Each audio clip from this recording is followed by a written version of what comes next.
Hello guys, welcome to V learning classes. तो last class में हमने दो यूज स्टडी कर चुके हैं डायमेंशनल एनालिसिस के। तो फर्स्ट डायमेंशन क्या था कि किसी भी इक्वेशन की करेक्टनेस को चेक कर सकते हैं, और सेकंड एप्लीकेशन या यूज क्या था कि हम किसी भी फिजिकल क्वांटिटी का फॉर्मूला ड्राइव कर सकते हैं। किसका यूज करके? डायमेंशनल एनालिसिस का यूज करके किसी का भी फॉर्मूला ड्राइव किया जा सकता है। अब हम इसका थर्ड एप्लीकेशन या थर्ड यूज स्टडी करेंगे आज। उस पर कुछ न्यूमेरिकल्स करेंगे। और थर्ड एप्लीकेशन इसका क्या है? Conversion of one system of unit to other system of units. कि एक सिस्टम ऑफ यूनिट को दूसरे सिस्टम ऑफ यूनिट में क्या कर सकते हैं? कन्वर्ट कर सकते हैं। जैसे हमने सिस्टम ऑफ यूनिट के बारे में स्टडी किया था, CGS, MKS, FPS और SI। तो CGS को MKS में चेंज कर सकते हैं, MKS से CGS में चेंज कर सकते हैं, FPS से CGS में चेंज कर सकते हैं। तो उसकी जो यूनिट्स थी कि इस सिस्टम में कौन सी यूनिट यूज होती है, MKS में, CGS में कौन सी यूनिट यूज होती है, तो हम क्या कर सकते हैं? एक दूसरे को आपस में क्या कर सकते हैं? कन्वर्ट कर सकते हैं। तो यहाँ पे थर्ड एप्लीकेशन यही है कि यहाँ पे जो भी फिजिकल क्वांटिटी गिवन होगी उसको या तो MKS से CGS में या CGS से MKS में चेंज करना होगा। और CGS बताया था कि MKS का क्या है? स्मॉल। कि जो MKS में हम बड़ी यूनिट को रिप्रेजेंट कर सकते हैं, तो CGS में स्मॉल यूनिट को हम रिप्रेजेंट कर सकते हैं। तो ऐसे ही यहाँ पर जो कन्वर्जन का सबसे पहले हम यहाँ पे कि जब वन सिस्टम ऑफ यूनिट को अदर सिस्टम ऑफ यूनिट में कन्वर्ट करते हैं तो सबसे पहले हमें उसका फॉर्मूला पता होना चाहिए कि हम कौन सा फॉर्मूला यहाँ पर यूज करेंगे। तो कन्वर्ट करने के लिए जो फॉर्मूला है वो फॉर्मूला क्या है?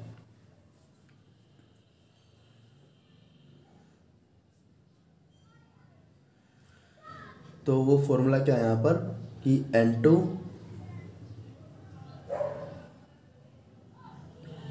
N2 में M1। तो वो फॉर्मूला यहाँ पर क्या है? यहाँ पर एक सिस्टम के एक तरफ ले लेंगे, एक सिस्टम के एक तरफ ले लेंगे। तो यहाँ पर क्या आएगा? N1 into M1। मास के लिए जो फिजिकल क्वांटिटी थी 3, मास लेंथ टाइम, उन्हीं के लिए हम यहाँ पे फॉर्मूला ड्राइव करेंगे। तो यहाँ पर सबसे पहले हम क्या लिखेंगे? N1 यहाँ पर क्या है? मैग्नीट्यूड। N1 यहाँ पर क्या है? मैग्नीट्यूड है। M1 यहाँ पर क्या है? मास है एक सिस्टम ऑफ यूनिट का। उसके बाद L1। उसके बाद यहाँ पे क्या लिखेंगे? L1। फिर लिखेंगे T1 is equal to N2 M2 L2 T2। तो N1 क्या है? जो फर्स्ट सिस्टम ऑफ यूनिट है उसमें कोई भी मैग्नीट्यूड हो सकता है। जैसे 10 ग्राम है, 10 यहाँ पे क्या है? N1 की वैल्यू है। उसको किलोग्राम में कन्वर्ट करना है तो वहाँ पे भी 10 के रिस्पेक्ट में क्या कुछ ना कुछ मैग्नीट्यूड आएगा, तो वो क्या है? N2 है। यहाँ पे क्या करेंगे? हमें हर में किसकी वैल्यू फाइंड करनी है? N2 की वैल्यू फाइंड करनी है। तो सभी को क्या करेंगे? अपोन में ले आएंगे। इधर सभी को कहाँ पे ले आएंगे?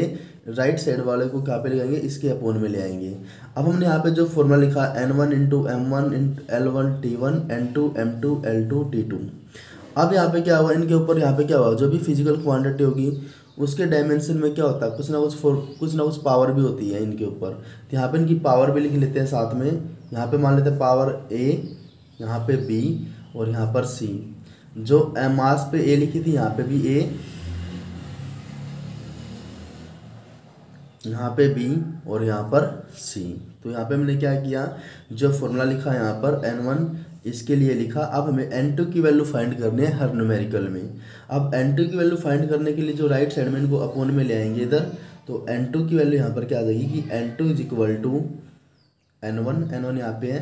M2 को इसके अपोन में लेके आएंगे M1 के, तो दोनों की पावर सेम है। M2 को अपोन में लेके आएंगे और दोनों की पावर क्या सेम है, तो इसको हम क्या लिख सकते हैं यहाँ पर? M1 बाई M2 और दोनों की पावर क्या? A। उसके बाद यहाँ पर L1 है और इसके अपोन में किसको लेके आएंगे? L2 को, इसकी पावर यहाँ पर क्या? B है। उसके बाद T1 के अपोन में T2 लेके आएंगे, T1 बाई T2 और दोनों की पावर कितनी है? C। तो हमारे पास हमें ये हमेशा ये फॉर्मूला रिमेंबर करना है कि N2 की वैल्यू हमें फाइंड करनी है और उसका फॉर्मूला क्या होता है? N1 m1/m2 की होल पावर a, l1/l2 की पावर होल पावर b और t1/t2 की होल पावर क्या होती है, c होती है। अब यहाँ पर हमें जो न्यूमेरिकल गिवन है ये, तो यहाँ पर जो स्टेटमेंट गिवन है वो क्या है, कन्वर्ट 1 न्यूटन इनटू डायन। तो 1 न्यूटन को डायन में कन्वर्ट करना है। तो सबसे पहले हमें पता होना चाहिए कि न्यूटन किसकी यूनिट है।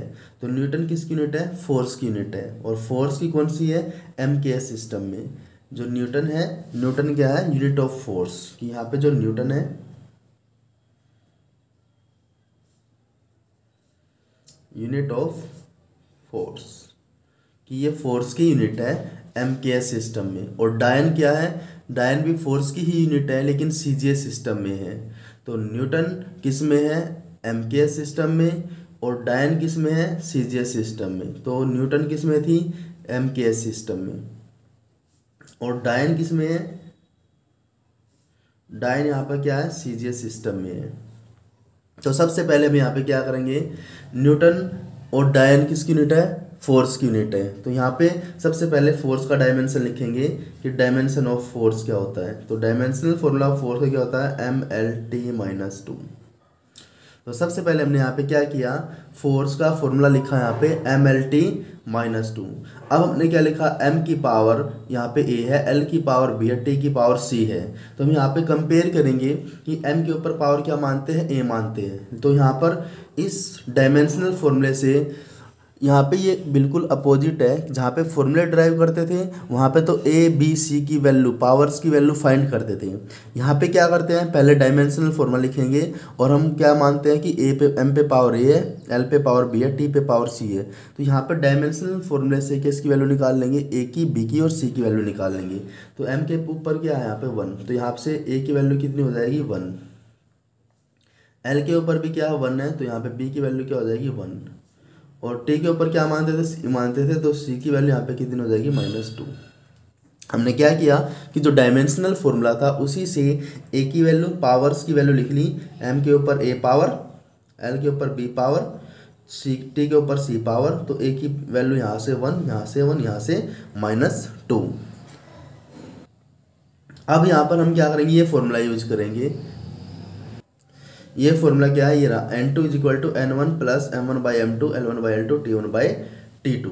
तो सबसे पहले जिस भी सिस्टम को चेंज करना है, जिस भी सिस्टम ऑफ यूनिट को चेंज करना है, अगर हमें एम केस, हमें यहाँ पे पता है कि एम केस से सीजीएस में चेंज करना है, एम केस से सीजीएस में चेंज करना है, तो क्या करोगे, जिस भी सिस्टम को चेंज करना है उसकी सिस्टम ऑफ यूनिट को ऊपर लिखेंगे। जैसे यहाँ पर अगर एम केस से सीजीएस में जाना है तो यहाँ पे मास को किलोग्राम में लिखेंगे, लेंथ को मीटर में, टाइम को सेकंड में। किस में चेंज करना है, सीजीएस। जिस भी सिस्टम ऑफ यूनिट में चेंज करना उसको हमेशा नीचे लिखना है, और जिसको चेंज करना है उसको हमेशा ऊपर लिखना, जिस सिस्टम ऑफ यूनिट को। तो सीजीएस में चेंज करना था तो सीजीएस में मास को किस में मापते थे, ग्राम में, यहाँ पे ग्राम आ जाएगा।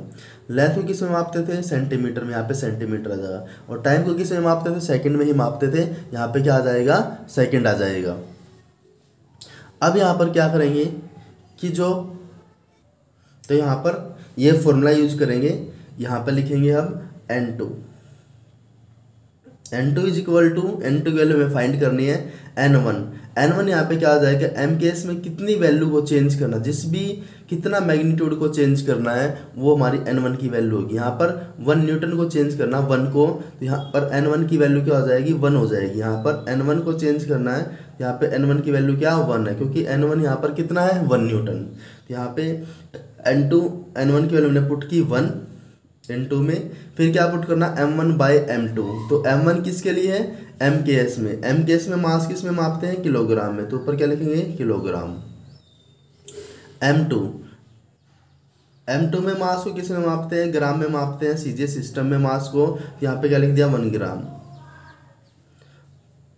पावर यहाँ पर A थी, पावर लगा दी हमने A। उसके बाद क्या, लेंथ है, लेंथ को एम केस में, क्योंकि हमें एम केस में था ना, जिसको चेंज करना, जिस सिस्टम ऑफ यूनिट को, उसकी यूनिट ऊपर पुट करनी है। तो लेंथ ऊपर लिखेंगे 1 मीटर, अपॉन में लिखेंगे 1 सेंटीमीटर। उसकी पावर क्या आ जाएगी यहाँ पर, B। उसके बाद टाइम के लिए लिखेंगे, टाइम के एम केस में किस में मापते हैं, सेकंड में, 1 सेकंड। यहाँ पे भी किस में मापते हैं, सीजीएस में भी 1 सेकंड। तो इसकी पावर भी यहाँ पे क्या आ जाएगी, c आ जाएगी। यहाँ पे क्या आ गया, n2 इज इक्वल टू, हमने यहाँ पे क्या किया है, इनकी वैल्यू पुट कर दी यहाँ पर। अब इसको आगे सोल्व करेंगे। यहाँ पर a की वैल्यू कितनी है, यहाँ पर 1, b की वैल्यू कितनी है 1, c की वैल्यू कितनी है -2। तो n2 is equal to 1 into 1 kilogram के हम यहाँ पे ग्राम में कन्वर्ट करेंगे किलोग्राम को। तो 1 किलोग्राम में कितने ग्राम होते हैं, 1000 ग्राम होते हैं। 1000 ग्राम अपॉन में 1 ग्राम, और a की वैल्यू कितनी थी, 1 थी, यहाँ पे 1 पुट कर दी। 1 मीटर में कितने सेंटीमीटर होते हैं, 100 सेंटीमीटर होते हैं, अपॉन में 1 सेंटीमीटर। सेकंड था, तो यहाँ पे क्या आ जाएगा, सेकंड बाय सेकंड, यहाँ पे सेकंड से सेकंड कैंसिल हो जाएगा। यहाँ पे कितना बचाया 1, और c की पावर कितनी थी -2, यहाँ पे हमने क्या लगा दी -2। यहाँ पे क्या, ग्राम से ग्राम कैंसिल हो जाएगा, सेंटीमीटर सेंटीमीटर कैंसिल हो जाएगा, और हमारे पास यहाँ पे क्या आ जाएगा 1 इंटू 1000, यहाँ पे कितना 100, और यहाँ पे 1 की पावर -2 है, इसको अपॉन में लिखेंगे तो पावर प्लस की हो जाएगी, और 1 का स्क्वायर क्या होता है 1 ही होता है। तो यहाँ पे क्या आ जाएगा n2 इज इक्वल टू, तो यहाँ पर क्या आ जाएगा n2 इज इक्वल टू 1, तो यहाँ पे कितना हो जाएगा 10 की पावर 5 हो जाएगी, n2 में क्या आ जाएगा 1 आ जाएगा। तो यहाँ पे n2 की वैल्यू कितनी आ जाएगी हमारे पास, n2 की वैल्यू कितनी आ जाएगी 1 इंटू 10 की पावर 5, 1 इंटू 10 की पावर 5 इंटू 1, तो मल्टीप्लाई करेंगे तो कितना आ जाएगा 10 की पावर 5 डायन। तो 1 न्यूटन को अगर डायन में कन्वर्ट करते हैं तो 1 न्यूटन इज इक्वल टू 10 की पावर 5 डायन के इक्वल होता है। तो एक था कि 1 न्यूटन को कैसे डायन में कन्वर्ट करते हैं, तो यहाँ पे हम इसको सोल्व कर लेंगे। तो ये था कन्वर्जन ऑफ 1 न्यूटन का किसके अंदर, डायन के अंदर। तो बने रहिए students with V learning classes, मिलते हैं नेक्स्ट वीडियो में। अगर ये वीडियो आपको पसंद आए तो लाइक एंड शेयर सब्सक्राइब करना ना भूलें। Thank you.